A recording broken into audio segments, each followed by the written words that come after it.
Sampahan ng kasong kriminal ang isang sikat na TV host sa Quezon City o QC Prosecutor's Office. Alamin natin kung sino ito sa report ni MJ Mondihar live. MJ, magandang gabi.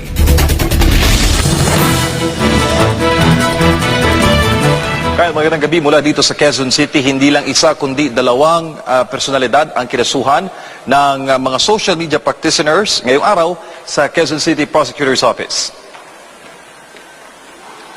Kasong kriminal ang sinampa ng kapisanan ng Social Media Broadcasters ng Pilipinas Incorporated o KSM-BPI laban sa TV host at comedian na si Vice Ganda at ang partner nitong si Ion Perez. Ayon sa abogado ng grupo na si Attorney Mark Tolentino, paglabag sa cybercrime law ang sinampa laban sa dalawa. Tumanggi naman muna magbigay ng karagdagang detalye ang nagreklamong grupo kaugnay sa dahilan ng pagsasampa ng kaso. Sasagutin raw ang lahat ng tanong sa gaganaping press conference ng grupo